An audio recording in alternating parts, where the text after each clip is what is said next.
Paz do Senhor, povo de Deus. Deus abençoe a todos em nome do Senhor Jesus. Amados e queridos irmãos, este vídeo aqui breve é só para nós meditarmos um pouquinho aqui sobre um tema muito importante da palavra de Deus. Tá? Quem gosta de Bíblia, vem comigo aqui. Aleluia. Em um tempo que eu creio em revelações e visões, mas muita gente está entrando num caminho sem volta, se for num caminho sem a palavra. Então pegue a palavra. Aleluia. Nós vamos estar aqui meditando sobre um tema sobre o arrebatamento da igreja. Por quê? Porque a importância deste vídeo. Tenho visto muita gente, irmãos, pregando coisas, inclusive pregadores de renome. Por exemplo, você vê que o Paulo Júnior, eu gosto de muitas coisas que ele fala acerca da santificação, acerca da justiça, da verdade. Eu gosto de pregadores como Paul Washer, quando prega sobre a doutrina do pecado, sobre a eleição, é sensacional. Eu gosto de alguns ensinamentos de Augusto Nicodemos. Só que quando chega na escatologia, esses irmãos, eles saem totalmente da palavra. Por quê? Porque eles não creem no arrebatamento da igreja. Eles creem na vinda de Jesus, o que está na palavra, correto? A vinda de Jesus é iminente. Está em Apocalipse 19, por exemplo. Mas quando fala do arrebatamento, que eles mesmos colocaram o nome de arrebatamento secreto, eles não creem. Então, vamos aqui pensar. Existem duas linhas de raciocínio ou de interpretação teológica acerca desse assunto, que os pré-tribulacionistas e os pós-tribulacionistas. Os pré-tribulacionistas, eles acreditam que não passarão pela grande tribulação, e os pós-tribulacionistas acreditam que a igreja passará pela grande tribulação. Ao ver, eu ainda nem li a palavra, tá? 2 Tessalonicenses capítulo 2. Ao ver alguns desses homens pregando, deixa eu só ver uma coisa aqui, irmãos. Ao ver algum desses homens, fui ver se estava ligada a câmera do ao vivo, mas tá, glória a Deus. Irmãos, ao ver alguns desses pregadores falando, eu fico pensando quanta gente está indo atrás disso, não é? Eles ignoram o texto, mas nós já vamos entrar já no texto, tá? Aí eu fui ver por que eles estavam falando isso, e eles disseram que essa doutrina é nova e que surgiu há alguns séculos, aí falou o nome da pessoa lá. Bom, eu aprendi isso, irmãos, na palavra, tá? Então vamos ler aqui, depois eu continuo. 2 Tessalonicenses capítulo 2. Ora, irmãos, quanto à vinda do nosso Senhor Jesus Cristo e nossa reunião com Ele, não movais facilmente o vosso entendimento, nem vos perturbeis, quer por espírito, quer por palavra, quer por epístola, como de nós, como se o dia de Cristo, em algumas traduções diz o dia do Senhor, estivesse perto. Ninguém de maneira alguma vos engane, porque não será assim antes que venha a apostasia, se manifeste o homem do pecado, o filho da perdição, o qual se opõe e se levanta contra tudo que se chama Deus ou se adora, de sorte que se assentará como Deus no templo de Deus, querendo parecer Deus. Não vos lembrais que essas coisas eu vos dizia ainda estando convosco? Agora vós sabeis o que o detém, para que seu próprio tempo seja manifestado. Porque já o mistério da justiça opera a um que agora somente o resiste, até que do meio seja tirado. Então será revelado o iníquo, a quem o Senhor lhes fará pela sombra da sua boca, e aniquilará pelo esplendor da sua vinda.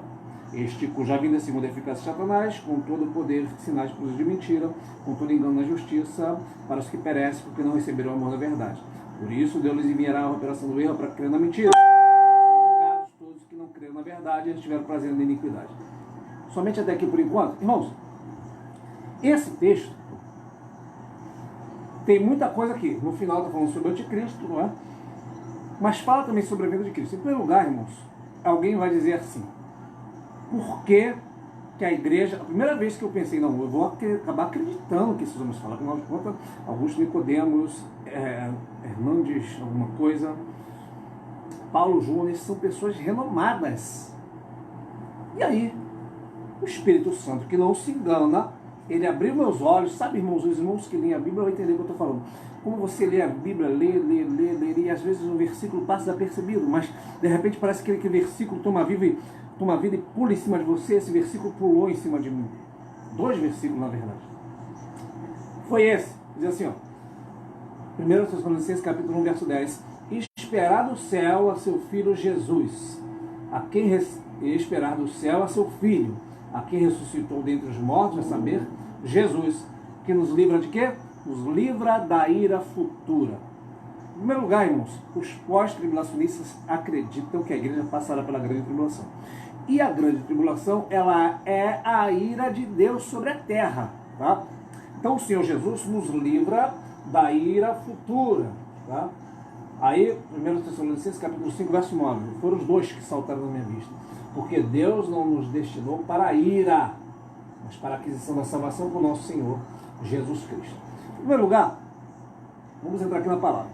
O que é o arrebatamento? O arrebatamento, irmãos, que em Tessalonicenses, 1 Tessalonicenses capítulo 4, verso 16, vai dizer que em grego é arpazô, que significa uma retirada repentina e violenta da terra, tá? Então o nome por si só, arrebatamento, significa arpazô, que é uma retirada violenta e repentina.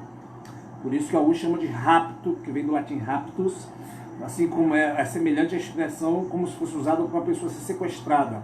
É rapto. A pessoa pega com violência e arranca aquela pessoa e leva aquela pessoa. Assim é o arrebatamento. Ele não vem dando satisfação. Ele pega, puxa e acabou. Então, essa é a ideia de 1 Tessalonicenses, capítulo 4, verso 16 em diante, que diz que nós seremos arrebatados e encontrar o Senhor nas nuvens. Então, a primeira confusão está aí. Porque alguém diz assim, mas Jesus não vai vir duas vezes. Realmente, ele não vai vir duas vezes. Quando houver o arrebatamento, ele não vem na terra. Nós encontramos ele nas nuvens. Tá, irmãos? 1 Tessalonicenses capítulo 4, 16 dias. Nós vamos encontrar ele nas nuvens. Tá? Então isso não é uma vinda. A vinda mesmo é depois da grande tribulação. Por quê?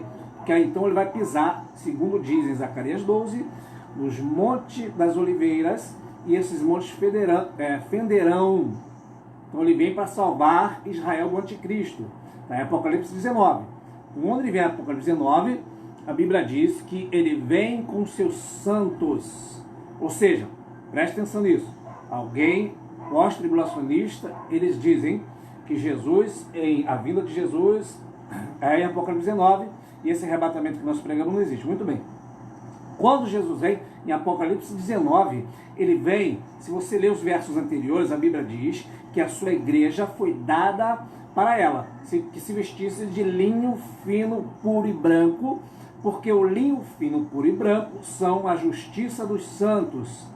Ora, essa igreja, ela está nas bodas do Cordeiro, ela recebeu linho fino, puro e branco, e mais na frente, a Bíblia diz que o Senhor vem, sentado no seu cavalo branco, tá? E também os seus santos estão vindo com ele, os seus santos estão vindo com ele. Tá? Não diz que é anjo, diz que os seus santos vinham vestido também de linho fino, puro e branco. Muito bem.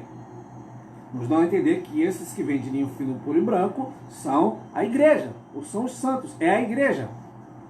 Mesmo nesse texto aí, já dá para refutar essa ideia de que é nesse momento de Apocalipse 19 que Jesus arrebata a igreja. Por quê? Por que dá para refutar? Porque se ele vai arrebatar a igreja neste momento, mas a Bíblia diz que ele desce, tá? Vem o anticristo e os exércitos do anticristo para guerrear contra ele, tá? E o Senhor mata o anticristo, tá? Onde nós lemos aqui que ele vai matar com a sombra da sua boca. Ele mata o anticristo e mata os seus exércitos com a espada que sai da sua boca. Muito bem. Ele lança o anticristo, tá? No lago de fogo, o falso profeta, aonde depois, 1000 anos depois, vai ser jogado também Satanás. Muito bem. Se ele desce neste momento, tá? O texto não diz que ele vai salvar a igreja, tá? Ele vai salvar Israel, que já é um assunto interligado, mas que não vou falar agora, senão o vídeo vai ficar muito grande. Muito bem. Então, se a Bíblia diz que nós seremos arrebatados, e a igreja, no próprio capítulo, diz que estava lá vestida de linho fino, puro e branco, como é que ele pode, a igreja já está lá e depois ele vir buscar a igreja? Então há controvérsias aí. Esse é o primeiro ponto. O segundo ponto é que o arrebatamento, nós vamos encontrar o Senhor nas nuvens. Nessa vinda aqui, que ele vem destruir o anticristo, não é? E matar os exércitos do anticristo e salvar Israel, porque senão não sobraria nada de Israel, tá? Nessa vinda, a Bíblia não diz que ele parou nas nuvens, diz que ele veio destruir o exército do anticristo, chamou as aves do céu para que se alimentassem daquele banquete, não é? Que era muita pessoas mortas, muita gente morta. E se nós entendemos que o arrebatamento, Paulo diz em 1 Coríntios 15, eis aqui vos digo um mistério, nem todos dormirão, mas todos seremos arrebatados, porque no momento, no abrir e fechar de olhos, ao soar da última trombeta, eu também tenho esse vídeo aqui, se os irmãos quiserem, acho que eu já postei aí, postei na página Evangelismo Internacional. O que significa a última trombeta?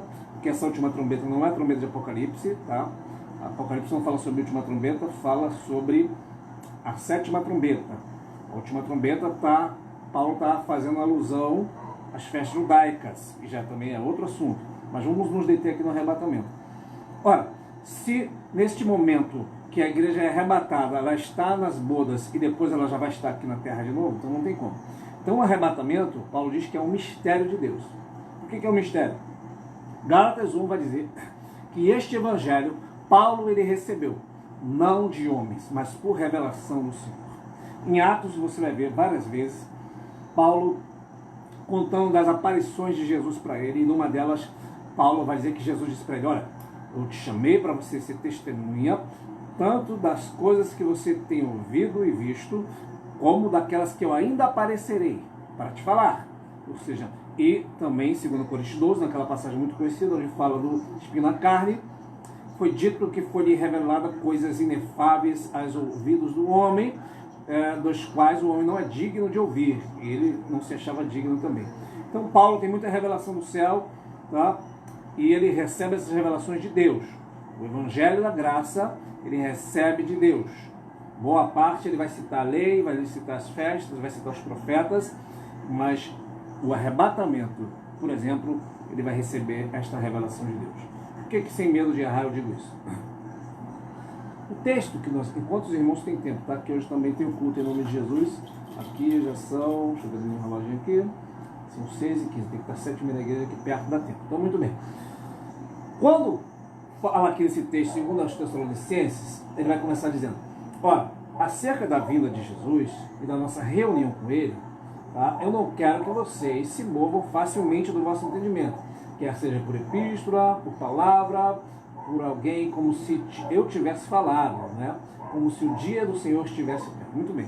Na igreja dos Tessalonicenses, estava havendo perseguições da igreja geral daquela época, né? Cristãos sendo martirizados, sendo decapitados, sendo queimados, não é? Então os irmãos acham que começou a grande tribulação. E alguém, muito provavelmente, escrevendo epístola, alguém falando.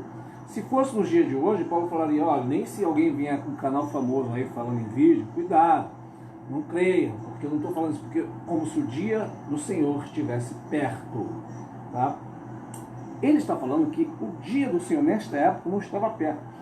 E alguém pode pensar: o que é o dia do Senhor? O dia do Senhor não é um dia, não. O dia do Senhor é a grande tribulação. Esse período de 7 anos, descrito em Daniel, capítulo 9, 27, em que virá um príncipe e fará uma aliança com muitos por uma semana, ou seja, uma semana de 7 anos, que é a última semana das 70 semanas. Quem já leu, estudou sobre as 70 semanas, também eu tenho esse vídeo, vai entender. Essa última semana são 7 anos, em que virá esse príncipe e fará aliança com muitos, tá? E vai estabelecer a abominação de isolação em 3 anos e meio. Na metade da semana ele vai cessar esse acordo. Está escrito aqui, ó, que ele assentará no templo de Deus. É isso que Daniel está falando, e Jesus também vai dizer: quando você ouvires da abominação da desolação, de que falou o profeta Daniel, quem lê, entenda. Então você tem que entender o que nós estamos falando. Claro que quando está na grande tribulação, já vou abrir aqui um parênteses, depois eu volto aqui para o texto, Deus, é um tempo de Deus tratar com Israel, irmão. O tempo que Deus está tratando com a igreja é agora. Deus está tratando com cada um de nós, individualmente, com sua igreja, com seu povo. O Espírito Santo está atuando na terra, conversando no nome do pecado, da justiça e do juízo. E na grande tribulação, Deus vai tratar com Israel. Por quê? Quando Deus manda a revelação para Daniel, o anjo Gabriel diz: olha, 70 semanas sobre o teu povo e sobre a santa cidade de Jerusalém, para dar fim à iniquidade, para expiar os pecados, para selar a visão, ou seja, completar e fechar o que está escrito. Então por que essas 70 semanas é importante para você entender? 70 semanas estão determinadas sobre o teu povo, sobre a tua santa cidade de Jerusalém. Ou seja, 70 anos espirituais. Aqueles 70 anos de cativeiro que Nabucodonosor levou o povo. Esses 70 anos, tá? Os 70 semanas, que diz escrito em Daniel, vai ser dividido em 3 partes, tá? Presta atenção nisso. Daniel capítulo 9. Em 7 semanas, tá? Seria reconstruído, tá? A cidade, com grande tribulação, com sofrimento, que foi o período em que o povo saiu do cativeiro até Neemias e Esdras edificar a cidade, o que dá um total de 50 anos, que dá 7 semanas. 7 semanas de 7 anos, dá 49 por 50 anos, exatamente. E depois mais 62 semanas, entre a edificação de Jerusalém até o Messias ser tirado. Tá? Com 62 semanas, mais as primeiras 7, dá 69. Quando é que o Messias é tirado? Quando Jesus morre. Só que entre o período da primeira semana até a semana 69, que já se cumpriu quando Jesus morre, tá? Ela para de contar essas semanas. Essas semanas foi dada uma pausa quando Jesus morreu. Por quê? Porque quando Jesus morre, essa semana para de contar. Porque se fosse contar quando o Messias é tirado, tá? Há 2000 anos atrás, já teria passado a última semana, que são 7 anos. Mas quando Jesus morre, até Jesus morrer, né, contou-se 69 semanas. Houve um parêntese aberto que nós chamamos de tempo da graça, em que Deus está tratando com a igreja, irmãos. Deus está salvando um povo, porque Israel rejeitou o Senhor. O Senhor veio para os seus o rejeitaram, mas todos quanto receberam, Deus deu-lhes poder de serem feitos filhos de Deus. Né?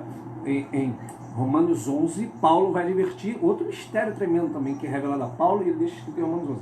Que não quero, irmãos, que ignoreis este segredo, esse mistério.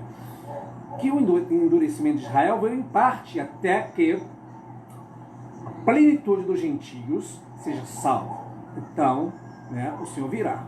Quando a qualidade de pleno, de repleto, que é a quantidade de gentios, de pessoas forem alcançados, a qual o próprio Deus determinou, né, o Senhor vai vir tratar com Israel novamente. Então termina-se o tempo da graça que nós conhecemos e vem a grande tribulação.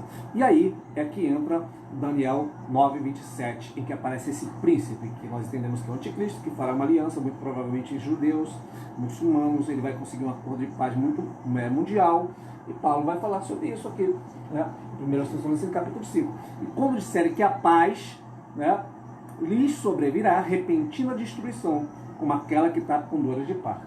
Então, quando eles pensarem que chegou a paz, vem essa grande tribulação e você vai ler em Apocalipse as coisas que vão acontecer. Então, a igreja não pode estar na grande tribulação.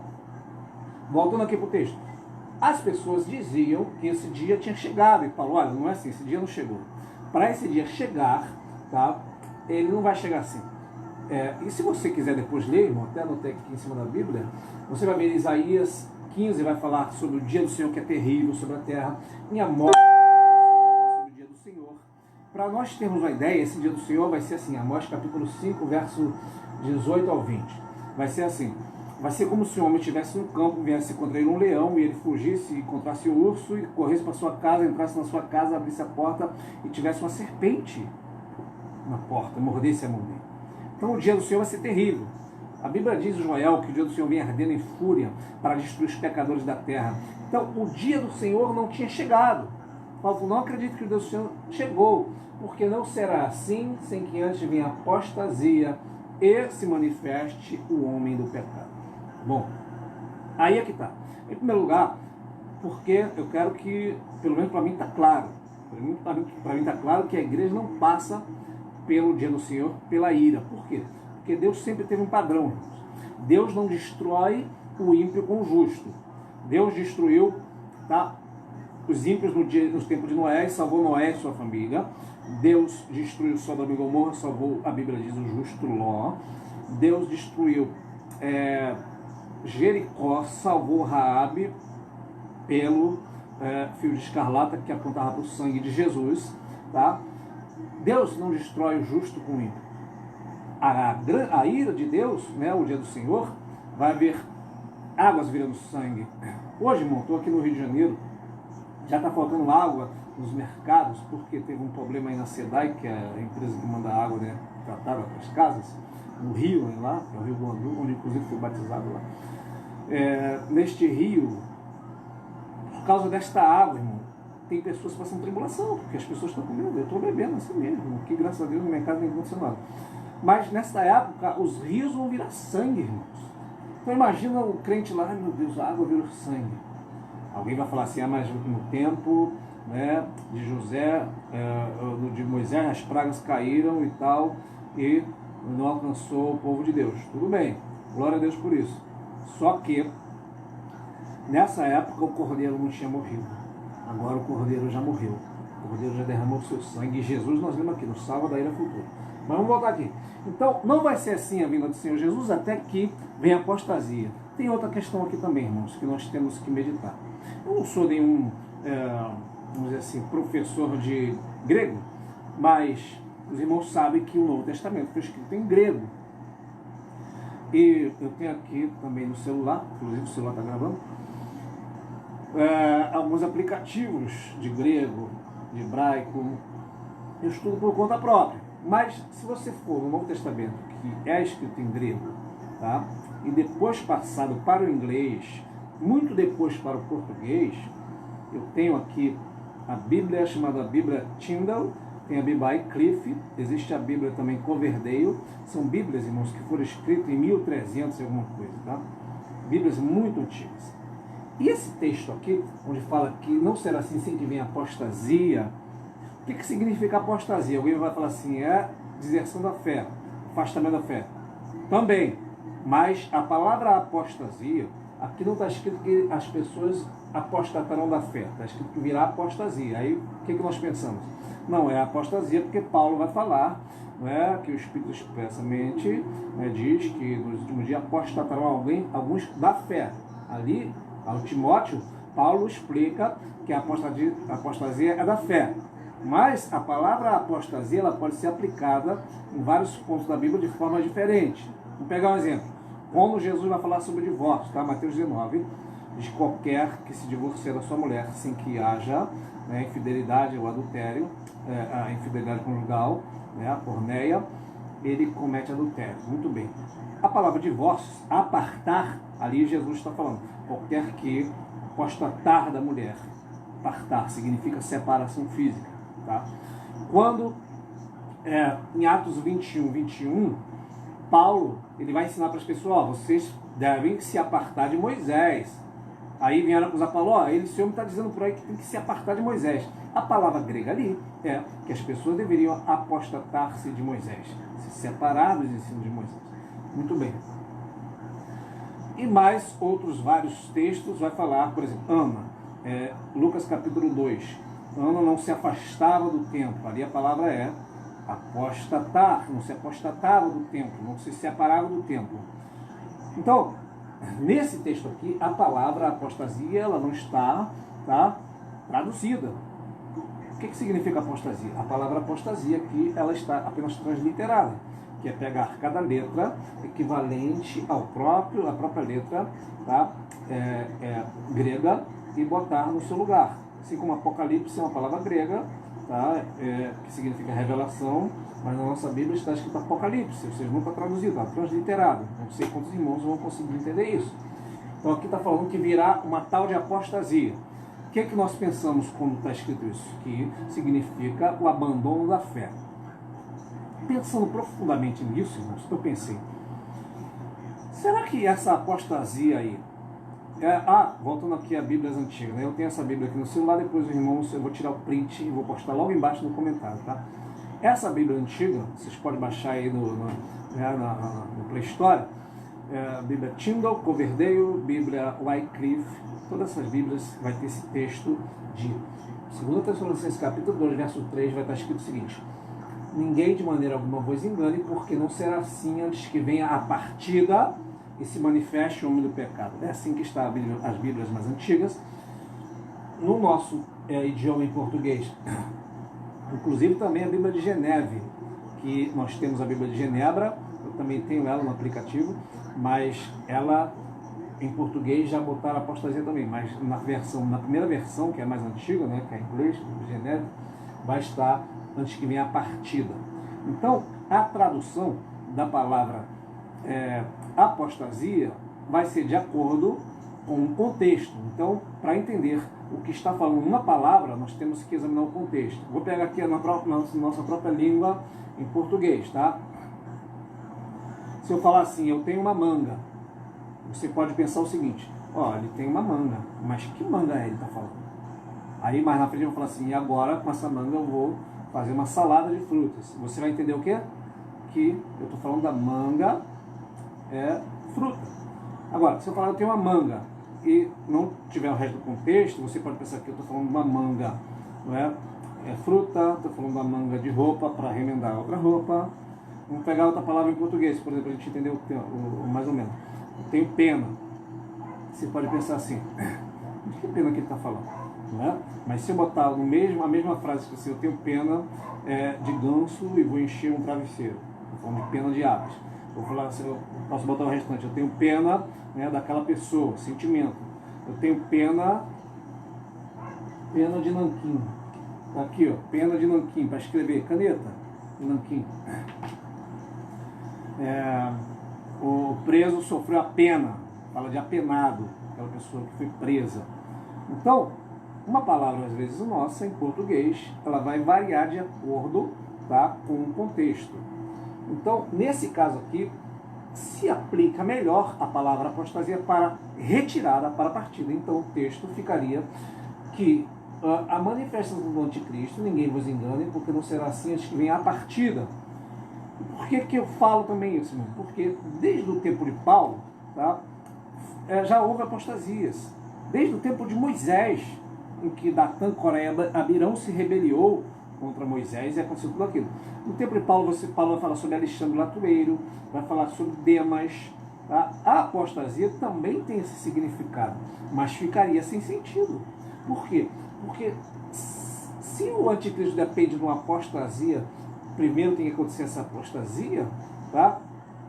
O que estaria então impedindo essa apostasia, já que essa apostasia já acontece há tantos anos? Né? Então, o que eu entendo, mais na frente nós vamos entender ainda melhor, é que essa apostasia significa a partida. Então, depois dessa partida, se manifestará o homem do pecado, o que se levanta contra tudo que se chama Deus, que se sentará no templo de Deus, querendo parecer Deus.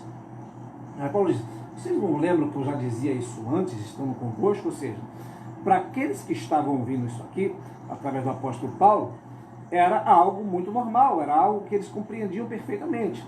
Para nós temos que chegar na palavra apostasia e dar o nosso jeito de compreender.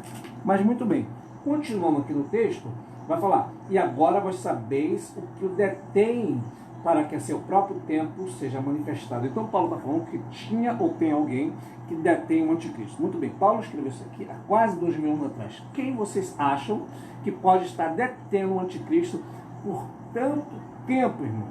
Aí ele fala depois, então, né, porque já o mistério da justiça opera, somente é o que o resiste, até que do meio seja tirado, irmãos. Tem alguém que resiste ao anticristo até que do meio seja tirado. Quem seria esse que está resistindo ao anticristo durante tanto tempo, irmão? Não é o Estado, porque os governos mudaram e não houve a manifestação do anticristo do jeito que está aqui, tá? Que já é outro assunto. Vai ser erguido um templo em Jerusalém para que ele assente no templo, faça esta aliança, os judeus vão voltar a sacrificar, vai nascer uma ovelha vermelha e o anticristo vai vir, eles vão receber o anticristo, tá? Muitos serão enganados e ele vai entrar no templo querendo parecer Deus, tá? Mas tem um que o resiste até que seja tirado. Esse um que está há tanto tempo resistindo ao anticristo só pode ser pessoa poderosa do Espírito Santo de Deus, que atua hoje também poderosamente através da igreja. O Espírito Santo vai ser tirado com a igreja. Alguém diz assim, mas o Espírito Santo vai ficar para convencer o mundo? Como as pessoas serão salvas? Bom, como serão salvas? Muito provavelmente pela misericórdia de Deus, aqueles a quem Deus quis que fosse salvo nessa época, porque Apocalipse 15 vai falar daqueles que saíram vitoriosos da marca da besta, foram degolados, Mas no mesmo texto diz aqui que o Senhor enviará a operação do erro para que creiam na mentira, aqueles que não tiveram, se converteram por amor da verdade, não tiveram o prazer da iniquidade. Então, o que o texto está dizendo? Que Deus vai enviar a operação do erro para que creiam na mentira.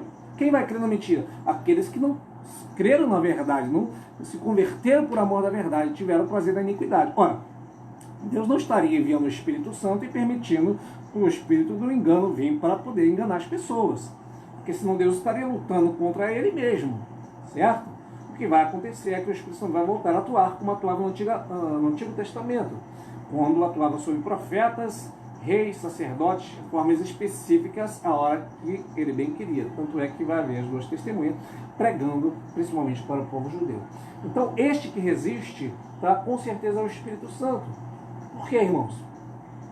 A Bíblia vai dizer, né, no livro de, por exemplo, Isaías 59, que vindo o inimigo como corrente de água, o Espírito do Senhor arvorará contra ele a sua bandeira. Vindo o inimigo contra nós como corrente de água, o Espírito do Senhor arvorará contra ele a sua bandeira, como quem diz, o Espírito Santo dissesse para Satanás, stop, pare. Ou seja, o Espírito Santo detém o anticristo. Efésios, um texto bem conhecido de nós, Efésios capítulo 6, vai dizer, né, tomai toda a armadura de Deus e resistir contra toda a astúcia cilada do diabo. Tiago vai dizer, resistir ao diabo e ele fugirá de vós. Quem nos faz resistir contra o diabo, irmãos? São as armaduras de Deus, as armaduras do Espírito Santo, é o revestimento, é o poder, é a unção. Então, quando o Espírito Santo é tirado com a igreja, da forma que atua, volta a se atuar como no Antigo Testamento. Por isso que eu vou abrir até com parênteses. Alguém disse ainda agora uma pergunta. Como que eu vou ser salvo na grande tribulação? Olha, faça de tudo para subir no arrebatamento. Porque não vai ser fácil. Porque se, vamos botar aqui com toda a humildade do mundo, se nós negarmos a Cristo, agora, nesse período, por um momento de baile, um momento de pecado, de repente você vai negar Jesus por causa de sexo, uma noite de sexo, de prostituição, drogas, farra. Se você nega Jesus por causa dessas coisas, imagina se você estiver diante do carrasco com a espada de 2 metros, dizendo, nega agora uma guilhotina, nega agora Jesus, tá? Recebe a marca da besta, ou então você vai morrer. Muitas pessoas nessa hora vão dizer assim, inclusive eu creio que vai haver, entre aspas, igrejas oficiais nessa época, e alguém vai dizer, cara, nega, só falar que Jesus, o que é a marca, Jesus te perdoa, ele é misericordioso, pode aceitar. E muitas pessoas vão negar Jesus. E a Bíblia diz em Apocalipse 14, se alguém receber a sua marca, o sinal, ai dele, será atormentado com fogo e enxofre para sempre. Ai de vocês, ai de nós, ai de cada um que se aceitar a marca da besta. Também vai morrer. Então, vai haver pessoas, porque diz em Apocalipse 15 que muitos saíram vitoriosos da marca da besta. Então, muitos não vão aceitar, vão morrer. Mas quem seriam esses muitos? Claro que são eleitos, escolhidos de Deus. Muitos desses serão judeus. Tá? Em Apocalipse, inclusive, vai falar, capítulo 7, dos 144 mil judeus, né, que são selados. Por que são judeus? Algumas pessoas perguntam quem são. São judeus, porque fala as tribos que eles são. Né? Fala de cada tribo, são 12 mil. Claro que hoje, muitos judeus, para não dizer a maioria, para não dizer todos, nem sabem que tribos são. Inclusive tem pessoas que são de descendência judaica e também não sabem. Né? Nós, aqui do Brasil, temos grande possibilidade de sermos judeus, inclusive quem tem parentes no Nordeste, né? Rio de Janeiro. Por quê? Porque quando o Brasil começou a ser colonizado, irmãos, no ano de 1500, 1500 e pouquinho, estava havendo uma perseguição contra judeus em Portugal e também na Espanha. E muitos estavam sendo mortos, tá? Muitos judeus estavam sendo mortos pela Igreja Católica, estavam sendo perseguidos, queimados. Então o que eles faziam? Eles viram nessa terra que estava precisando enviar gente para colonizar, uma possibilidade de fuga. Então muitos vieram para cá, colonizaram parte do Nordeste, Rio de Janeiro, muitas cidades que começaram nessa época. E aí veio os filhos, os netos, foram vindo até chegar em nós.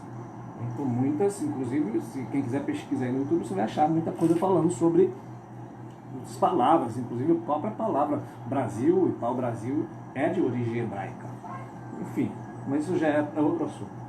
Mas esse que resiste ao diabo, tá? É o Espírito Santo, a igreja, até que do meio seja tirado. Então esse é o sentido correto. Tá? Então o anticristo ele vem com sinais de prodígio de mentira para enganar aqueles que não tiveram amor na verdade, antes tiveram prazer na iniquidade. Então que você possa meditar sobre isso, tem mais uma série de textos, tá, que vai falar sobre isso, que o Senhor Jesus ele virá no abrir e fechar de olhos. Ele virá no abrir e fechar de olhos. Se Jesus vem, vamos agora conjecturar aqui, já para terminar o vídeo. Se Jesus ele vem após a grande tribulação, e nós entendemos que a grande tribulação ela dura 7 anos, e a Bíblia diz que aquele dia e hora ninguém sabe, tá? Eu acredito que Jesus pode voltar hoje, tem duas questões. Primeiro que Paulo acreditava que Jesus já poderia ter voltado naquela época. Como ele fala em 1 Coríntios 15, ele diz: eis aqui vos digo um mistério, na verdade nem todos dormiremos, mas seremos transformados. No momento, no abrir de olhos, ao soar da última trombeta, nós seremos arrebatados. Mas os mortos ressuscitarão primeiro, depois de nós que estivermos vivos.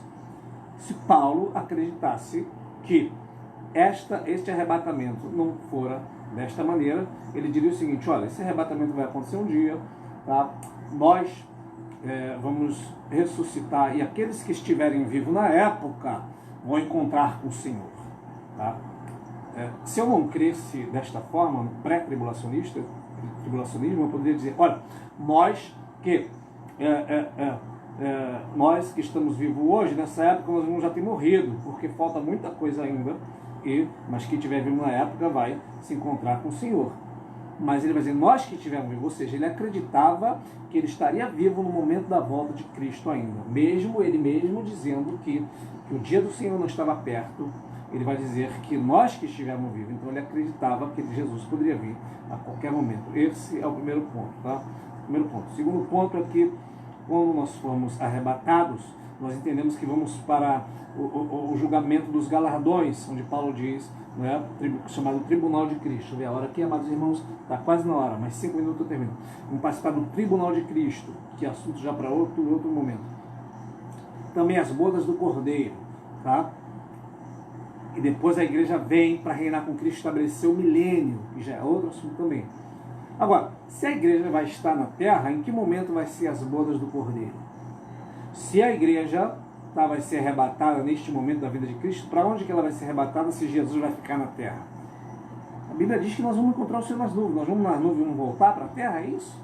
Não tem sentido, irmãos. Então a igreja, Jesus vem, nós encontramos o Senhor nas nuvens. O Senhor, inclusive, Atos 1, o anjo vai dizer: ó Galileus, por que vocês estão assim olhando para o alto? Este mesmo Jesus que vocês vistes ir, há de vir da mesma maneira que vocês viram ele indo. Ou seja, ele se ocultou nas nuvens, agora ele aparece nas nuvens para a igreja. E a igreja fica com o Senhor durante o período da grande tribulação, tá? Aqui na terra. Depois nós viemos com Cristo, o Senhor vai vencer o anticristo, estabelecer o seu reino milenial.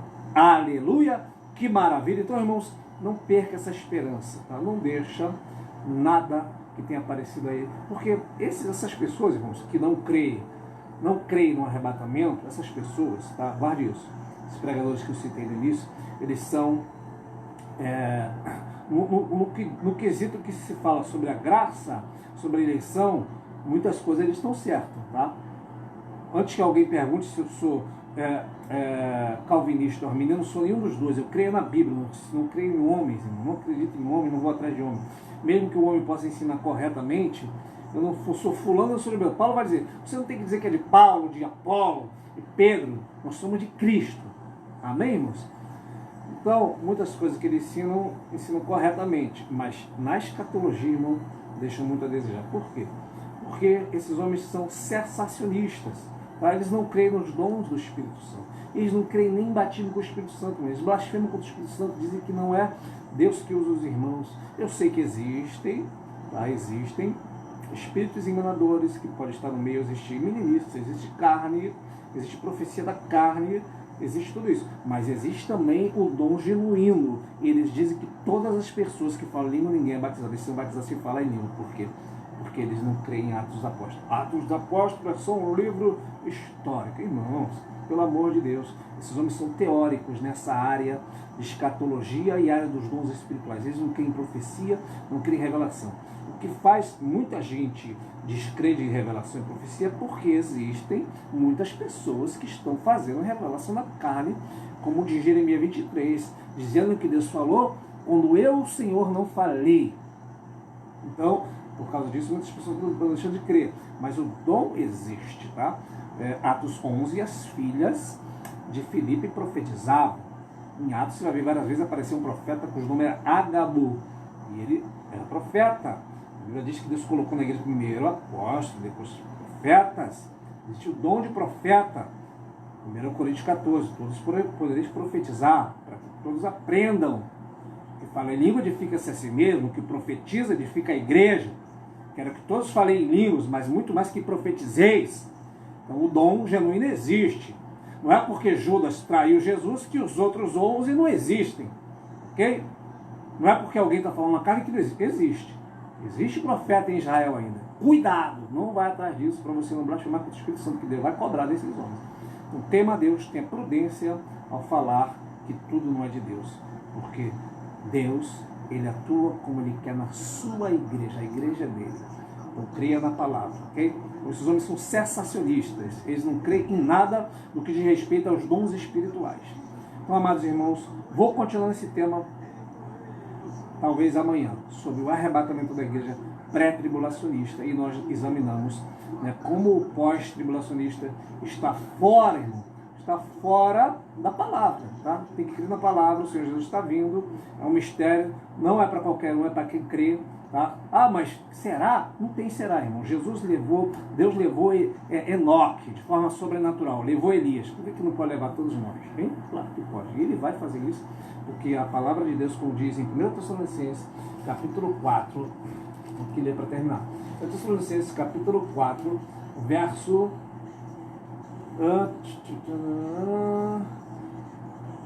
17 diz: depois nós, os que ficarmos vivos, seremos arrebatados nas nuvens a encontrar o Senhor nos ares, assim estaremos para sempre com o Senhor.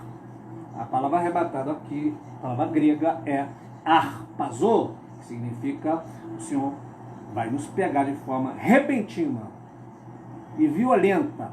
Violento no sentido de que não vai dar satisfação. Vem cá, você pode estar fazendo o que for, está no mercado, pode estar onde for, pode estar na igreja, pode estar no teu trabalho. Ó, Jesus vai chegar aí, posso te levar? Posso te levar? Não, ele vai pegar e acabou.